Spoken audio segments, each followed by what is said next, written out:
My brothers and sisters, I stand before you today not with a prepared speech, but with a scream that has been trapped in the throats of millions. This is the scream that echoes from Kampala's blood-stained streets to the villages where mothers weep alone in darkness. This is the scream that refuses to be suffocated by official statements and diplomatic silence. When I saw what happened in Uganda, when I watched young people fall under bullets simply for demanding to breathe, to speak, to dream without terror, something inside me shattered. Because I know that this is not just Uganda's story. This is our story. This is Africa's story, written in the blood of Burkina Faso, in the tears of Congo, in the silence of Zimbabwe, in the broken promises of 100 nations. What I witnessed is what happens when a leader looks into his people's eyes and sees only strangers. When power becomes a wall so thick that no cry can penetrate it. When a nation's pain becomes invisible to the one sworn to carry it. This is not about politics. This is about something far deeper. This is about the moment when leadership dies and tyranny is born. When young people flood the streets asking for nothing but their basic rights and are met with military force instead of dialogue. It is not just their bones that break. It is the spine of our entire continent. When a government deploys soldiers against its own children, the air fills not just with tear gas, but with the ghost of every colonial master who taught us that African lives are expendable. Every baton that falls on a student's back carries the echo of chains our ancestors died to break. Every voice silenced is a betrayal of every freedom fighter who believed independence meant dignity.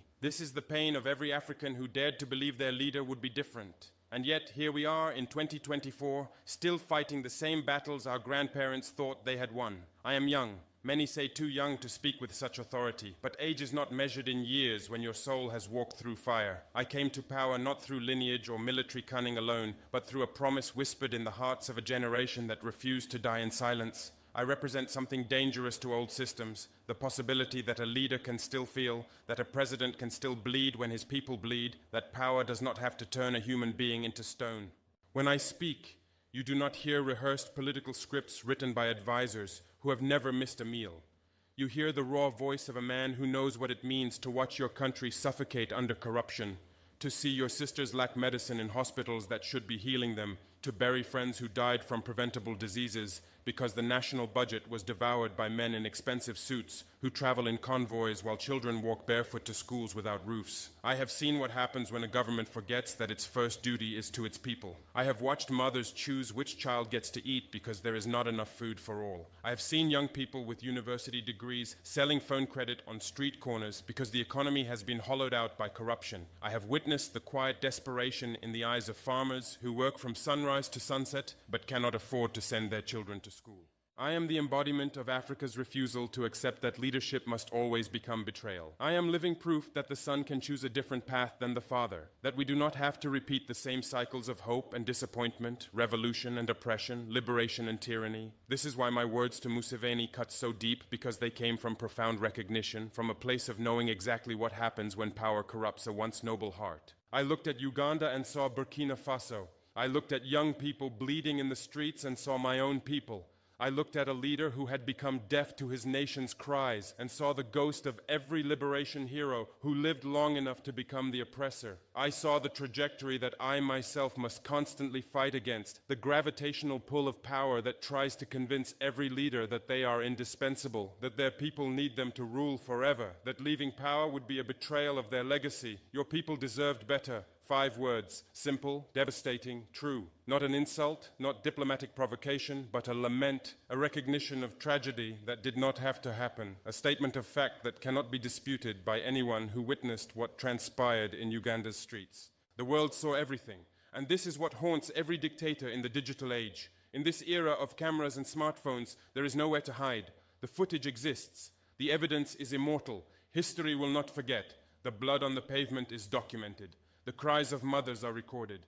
The fear in young eyes is captured forever. No amount of propaganda can erase what the world has witnessed. No state television broadcast can contradict the videos that circulated globally within hours. Yoweri Museveni, a name that once carried the weight of revolution, a guerrilla fighter who spoke the language of liberation, a man who came to power in 1986 promising fundamental change. There was a time when his name was mentioned alongside the great resistors, when he stood before crowds speaking of African dignity, of ending dictatorship, of building a nation where every voice mattered. I know this history, I have studied it, I have read his speeches from those early years, and they sound like speeches I might give today. He spoke about the problems of African leadership, about presidents who clung to power, about the need for term limits and democratic accountability. He was, in his own words, going to be different. But something happened along the way, something that happens too often on this continent, something I see in my nightmares and fight against every single day. The revolutionary becomes the institution. The liberator becomes the jailer. The man who fought against lifetime presidencies decides rules do not apply to him. The one who condemned corruption becomes its chief architect. The people who once danced in the streets celebrating his arrival now run from soldiers wearing his orders like armor.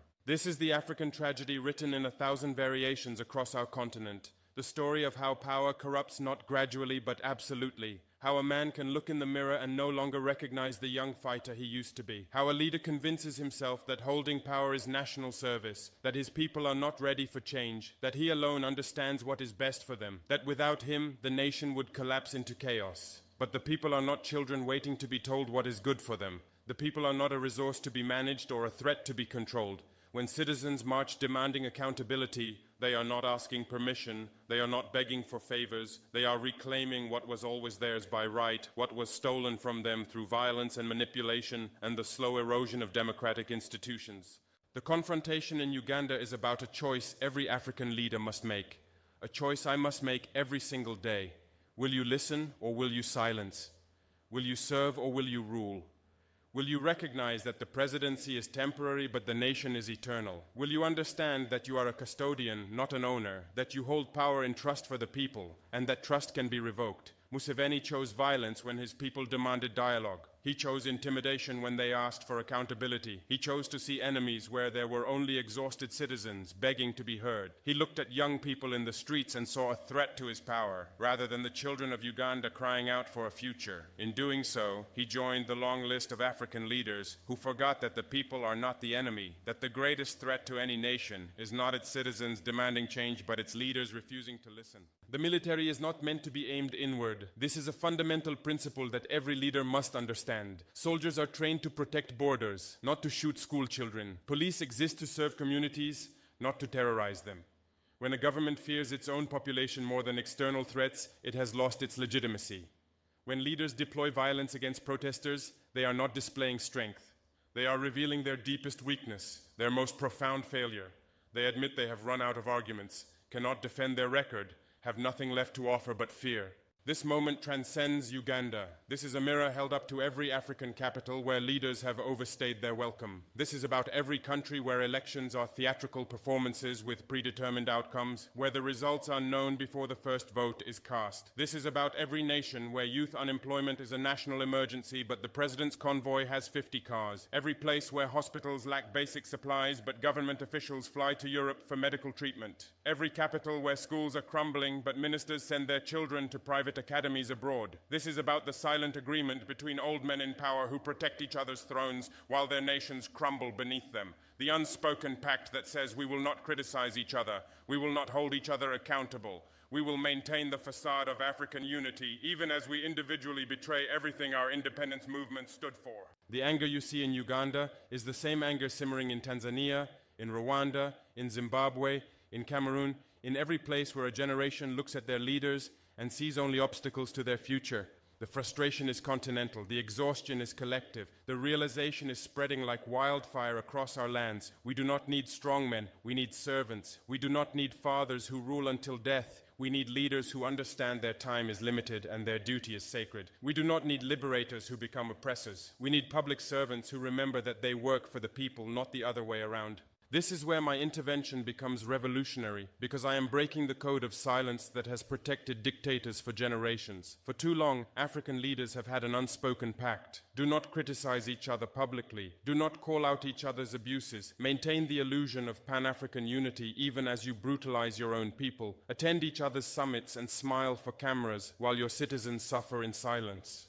This gentleman's agreement has protected corruption and tyranny for decades. It has allowed human rights abuses to flourish behind the language of sovereignty and non-interference. It has created a club of impunity where leaders shield each other from accountability while their people pay the price. But I looked at that agreement and set it on fire. I chose the people over the club. I chose truth over diplomatic comfort. I chose to say out loud what millions have been whispering in fear. In doing so, I have done something profoundly dangerous and profoundly necessary. I have reminded African leaders that they will be judged not just by history books written by